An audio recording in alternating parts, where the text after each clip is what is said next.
Hello and welcome to this week's episode. My name is Lou, for those of you who do not know me, and this week I'm going to be talking to you about my 8 top tips of how to start running. I get a lot of questions, especially at the moment as I am training for the London Marathon, how to even start running, like where do you even begin? And I know it can seem really overwhelming, but with these 8 tips, you'll be off to an absolute flyer. So just bear with me for these 10-15 minutes, and get your notepads out ready. Reasons why you might want to start running. I'm not going to force you to do it. If you think that sounds horrendous, do not worry. I'm not going to force you to start running. And there are loads of other forms of exercise you can do if running is not one that you want to do. However, running is fantastic. It's cheap. It strengthens your heart, your bones. It releases dopamine. Like, so good for your mental health. It gets you outside, fresh air, and it reduces the risk of diseases like cardiovascular disease and obesity and diabetes and everything like that. So there are so many benefits from running. Don't think you have to just get up and start running for a marathon. Absolutely not. Do not panic. We will build up to that. So tip number 1 is to just start small. Like, don't think you have to run out there and run literally as far as you can and knock yourself out. Like, please do not do that. So number 1 is to start small. For a lot of you, you might not even walk that much. Do you go outside often? Have you ever ran before? Are you a complete beginner? These are the sorts of questions you need to start asking yourself, because you're not going to start by running a 10k if you don't even walk around the block. So let's start small.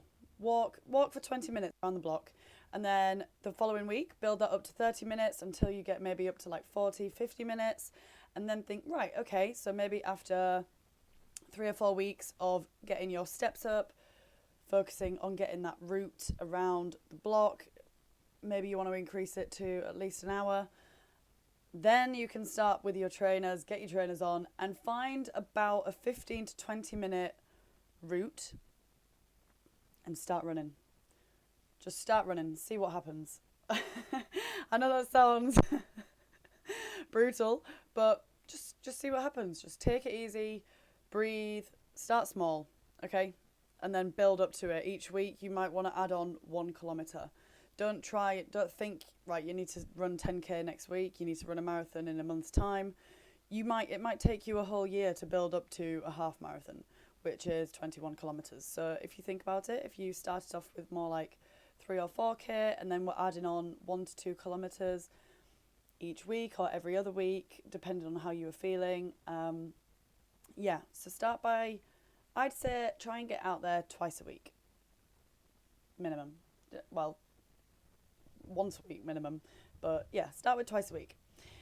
Tip number 2 might contradict exactly what I've just said, but I want you to think big.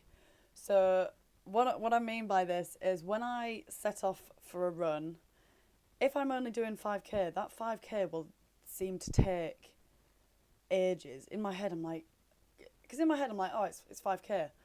But if I think to myself, right, I'm running 15k, I'm running 20k today, that first 5k goes really, really quickly, because I'm thinking bigger. I'm thinking I've got another 4 of those to do. Like, I always set off and think, right, Lou, you're going to be running for the next 2 hours. So obviously the first 5k is minimal if I think of it like that. So I want you to think big. Think you're going to be running for longer than you might be, and it will seem shorter. So tip number 1, start off small. Start walking if you need to, and then build up to running, build up the route. Number 2, think big. Also think where you're heading. It is good to have a goal that you want to aim for. So maybe by the end of the month you want to be able to run a 10k, and then work backwards and think, how much have you got to add on each week to get to that 10k at the end of the month.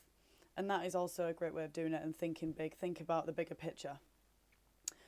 Number 3, is to slow down. So many people set off running, like they set off and and just go for it, which is great. I love the enthusiasm, but that is not going to help you in the long run at all. Like, but long run.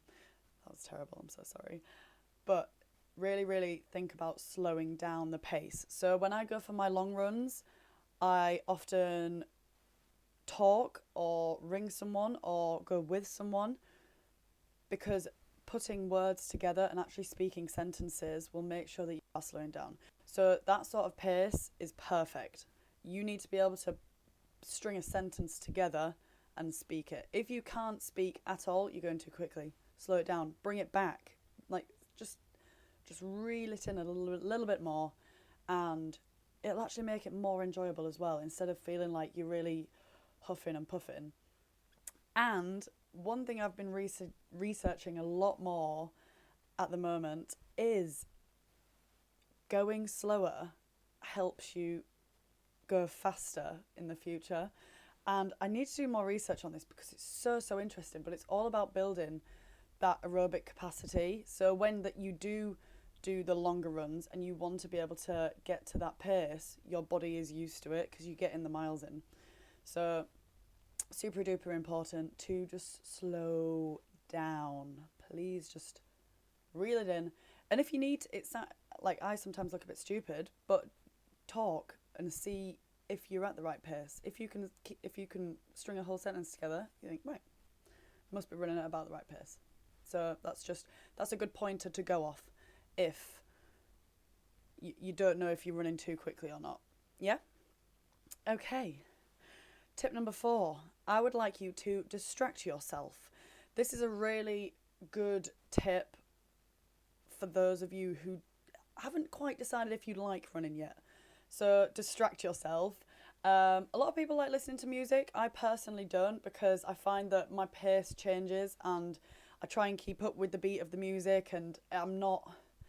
It really does throw me off, and it actually doesn't distract me that much because I end up listening to songs that I've heard thousands of times, and actually it doesn't distract me anymore because I'm in my own head and the music's just not even there. I'm not even listening to it. So my go-to is podcasts or audiobooks, especially for my long runs. Audiobooks are so good because I think the average audiobook's like 6 or 7 hours, so it takes me 3 runs to get through an audiobook, and I'm like, wow, I've just read a whole book. Like, wow, it feels great. Like, I'm getting through loads of books for this marathon training. Yeah, definitely distract yourself. It doesn't have to be a learning process. I like listening to fitness podcasts or books about food and fitness, and a lot of mine generally are about learning because I think I may as well kill 2 birds with 1 stone. But if you are just getting into running, you've only got like 15-20 minutes, you want to start building up those runs, then the short little podcasts which you find funny, like listening to things that you enjoy and that is going to engage your brain, will distract you from the fact that you are running, and you will enjoy it so much more. Like, I used to listen to, what was it called? Was it like the Off Menu podcast with James Acaster and Ed Ball? Was it them? I think it was them.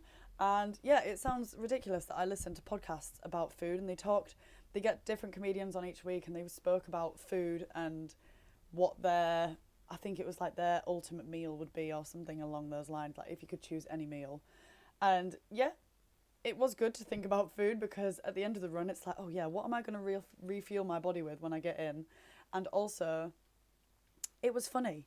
Like, you just totally zone out of the fact that you're running, and makes it so much more enjoyable. And I used to run down the street laughing to myself. I must have looked like a psycho, but that's not the point. I was enjoying the run. I was enjoying it.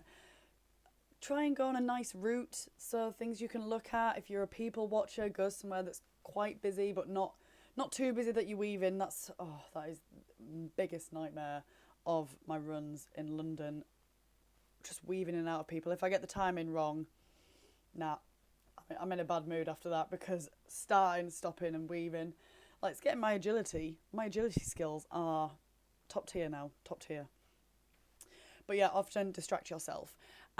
Something else that I like to do, I mentioned it earlier, but is I ring my mum or my brother or my dad or a friend, and I will run and chat to them, have a nice catch up. Again, to kill two birds with one stone.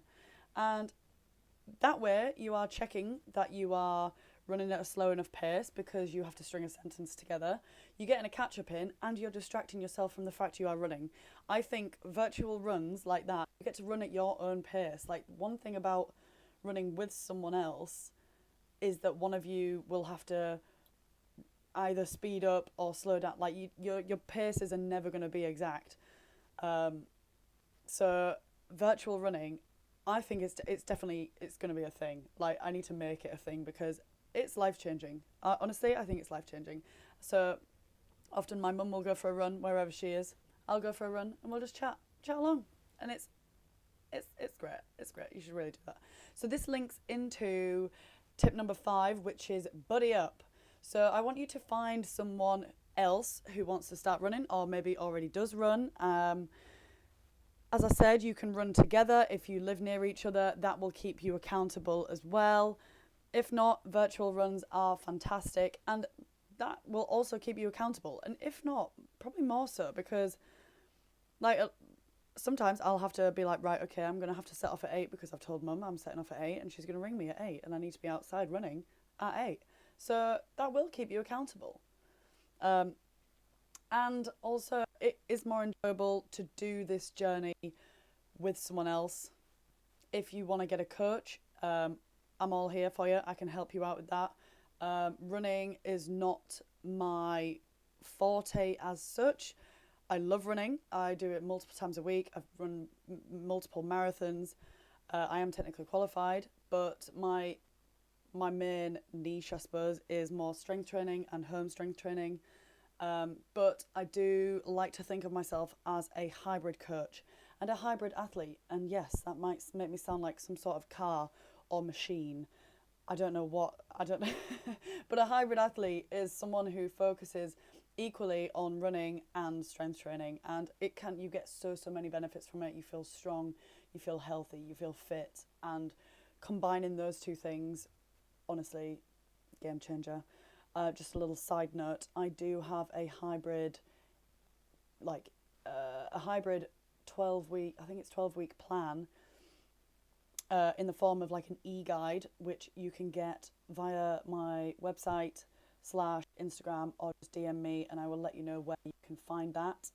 And that is a great way of just getting started, getting a little bit of accountability, and also within like my membership, there are other people in there, so you can buddy up. That's the beauty of it. There are people in there with the same goals. If you don't have anyone else in your life that wants to start running, there are so many people out there that want to start running. There's so many opportunities, and like different groups on Facebook. Like my membership are all in a Facebook group, and everyone in there is striving towards the same goal about being the healthiest, happiest and strongest version of themselves. So if this is something that you want to get involved with, DM me, find me on Instagram and get involved in the Train with Lou.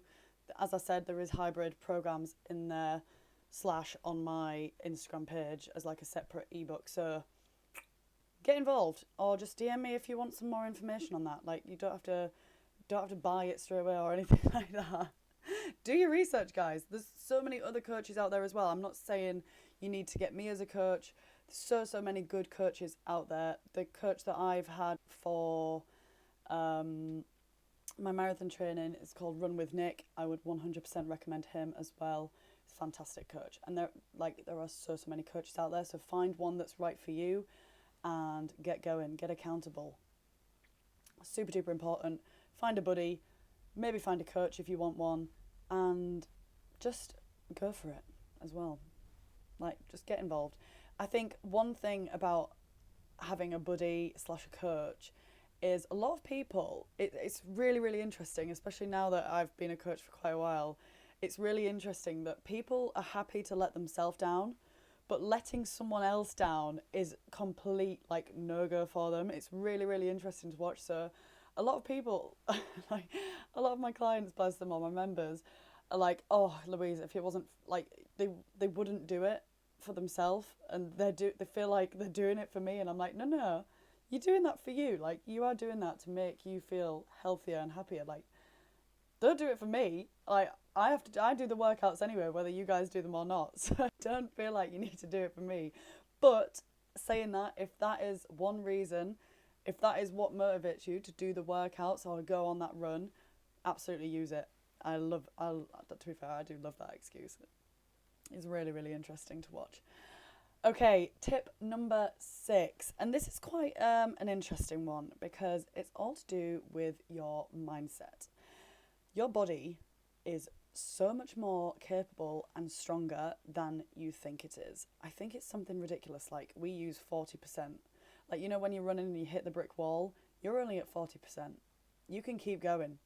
Is it David Goggins? I think he says that. Yeah, you're only at 40% of your capacity. So just get going. You can push through. Like, believe that you can do it. And honestly, you are halfway there. Just trust that your body can do it. It's your mind that's panicking and thinking, what is going on? And it's your body. No, it's your mind telling your body to stop. Like, running can be such a mental challenge, and it is your brain that's constantly trying to convince your body to stop. So actually, if you twist that and use your brain to your advantage at this point, tell yourself you can do it, because you absolutely can do it. Of course you can do it. Of course your body can do it. Just go for it. Believe you can do it, and honestly, you're halfway there. You really can do it. And the sooner you believe that, the easier the runs will be sooner, okay? Just trust me on that one. Really switch that mindset, because you can do it. Absolutely can do it. Tip number 7 is fuel. Make sure you have fueled your body enough, because I see people try to start quite a strict diet and start running and exercising all at the same time, and it's so overwhelming for your body because it's now got reduced calories because you've started some sort of ridiculous diet, and you're upping your calorie expenditure. So if you go back to one of my previous videos where I talk about calories in versus calories out and like the general science behind fat loss, if you are reducing your calories and massively upping your calorie expenditure, you are creating such a huge calorie deficit that your body is going to just be like, nope, like, not happening. And I know that contradicts what I just said. Like, your mindset can beat that. However, it is so important to fuel your body. You'll enjoy it so much more if you are fueled. This does not mean you have to eat directly before the run.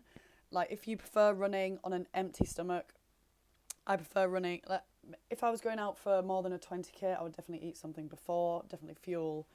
But if I was doing a 5 or a 10k and I wanted to run on an empty stomach because I just prefer it sometimes, then that's absolutely fine. As long as you've had carbs the previous day, your body stores that energy as glycogen in your muscles and your liver. So you will have energy to work out. You will have the energy to run stored in your body already. So don't panic and think, oh my God, I'm running starved. You're not really, because you do have the energy storage in your body already. It's only if you are running for more than maybe an hour, that's when you need to start thinking about fueling on the run, and definitely before as well. Slow releasing carbs are fantastic for pre-run fueling. So oats, banana. I know a lot of people that have like peanut butter on bagels, or like just a protein bar or a flapjack, or just something that's sugary, carby, bit of protein in there as well. Top notch. Really, really delicious. And then make sure you are refueling after. I think a lot of people think runners don't need the protein like strength trainers. So I think people at the gym are like very heavy on the protein, and understand that people like gym goers have protein a lot of the time. However, if you are running as well, of course you need to up your protein as well, because you are still using those muscles. Like, your heart is a giant muscle. Like, just, of course you need to refuel with protein as well. So it doesn't have to be directly after, but within 1 or 2 hours after the run, depending on if you're someone who needs to eat straight away, or someone who, like, some people's appetites are quite suppressed after the run, which is absolutely fine as long as you are refueling at some point in the next couple of hours after. I would recommend at least 20 to 25 grams of protein and getting plenty of carbs back in there as well. My go-to is a giant oat bowl. I think I use like 60 grams of oats, top it up with water, chia seeds in there, or like any other seed that you like. Whack that in the microwave for a couple of minutes, then get it back out. Frozen berries in there, mix it all in, back in the microwave for a couple of minutes, mix all that, and then you can lob some skyr yogurt or like 0% fat Greek yogurt on there as well. That will really help with upping the protein, or you can pop some actual, like a scoop of protein in there, or have a protein shake with it on the side, anything like that. This morning's run, I had a protein cookie before I went, and then when I got back, I had a bagel with avocado and scrambled eggs on top. So super delicious. You can really mix it up depending on if you like sweet or savoury. Protein Works, who I am working with, do fantastic chocolate chip protein pancakes. So good and so easy. You literally mix it with water, or you can choose milk if you want, but they taste just as good with water in it. Whack them in the pan, and they are so chunky and fluffy, and I just top those with like yogurt or like chocolate and just frozen berries. Delish. Right, I've really rambled on about food for quite a while there, but really make sure that you are fueling your body. It needs a good amount of fuel. And if you are doing more than an hour and a half to 2 hours, that's when you need to start to think about fueling on the run as well. So gels are a fantastic form of like refueling mid-run, or some people eat bananas, jelly babies. I personally think jelly babies while running is an impossible task. If you like, you're out of breath, and then you think, oh yeah, let's stick something really stodgy and chewy in my mouth. It's just like, I sweets are one thing I don't get for runners. I don't get it. Because I can't breathe. I can't breathe while I'm trying to eat a jelly baby. Okay, I'm trying to run. But some people like it, so absolutely fine. You can take a pack of jelly babies if you want. Just if you are doing an actual run or like a race and you are taking gels, make sure you've practiced with them before, because you don't want them to not settle well with your stomach, if you know what I mean. You don't want to need the toilet halfway around because it's gone straight through you. So sorry if that was a bit vivid, a bit visual. But we don't like to get caught in that situation. Okay, I've rambled on for quite a while about food now. So, tip number 8 is to just start. Just starting now.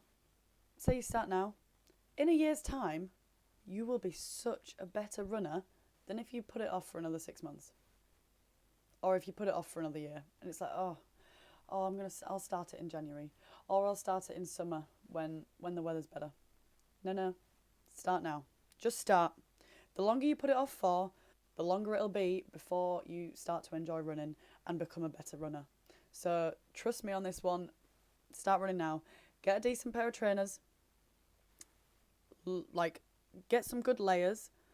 Multiple thin layers, especially at the moment if it's a bit windy, you're not really sure what's going to happen with the weather. I think that happens all the time in England anyway, even in summer.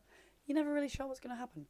So multiple thin layers, you can always take them off. Yes, it's a bit of a pain, but if you only have one bigger layer on and you really start to overheat and you don't want to take it off, you'll struggle. So yeah, plan your route. This is just like random little extra tips on the end. Plan your route just so you sort of know-ish the loop. I prefer doing one big loop. I know quite a lot of people that prefer running to a park and just doing loops of the park, and then they'll do a set number of loops and then run back. Absolutely fine, up to you. I find that so boring. I can't run in a circle like that. I've got to run in one big loop, and then it makes me think, well, I get halfway and it's like, well, I'm at the furthest point away now. I can't stop. Like that's a good way to keep you accountable mid-run as well. You can't like a treadmill, you can just get off. if you're doing one big loop and halfway around you think, oh, I can't really be bothered anymore, you are miles away from your house now. So you just got to keep going, and that's probably the fastest way to get home as well. So just keep running. But yes, as I say, just start now. If you want a bit more information about this, just please feel free to DM me. You can find me anywhere on Instagram, YouTube, TikTok. I am The Exercise Engineer. You can drop me an email, lou@theexerciseengineer.com, or drop me a DM through this. I'm in the WhatsApp groups, Facebook groups. Find me. I'm everywhere. If you do want me as a coach, as I mentioned earlier, check out my one-to-one, check out my Train with Lou membership, check out my hybrid coaching ebooks, e-guides. I've got multiple other ones in there as well, from things like Fat Loss from Home, Get Lean from Home. I also have Build That Peach from Home. We all like a little booty, so you can build that peach from home it's a 12-week guide as well. So if you want any of those, just check them out. I've also got a bit of a recipe book on its way. It might be out there by now, by the time I've released this. So enjoy, guys. If you do have any questions, if you've got any main topics that you want me to cover, please just let me know as well. I will happily cover any of those. And maybe like every other month, I can do a frequently asked questions video or podcast or something like that will incorporate everyone's questions into one big video or podcast. So enjoy, guys. Let me know if you've got any questions, and I will see you next time. Mwah. Bye, guys.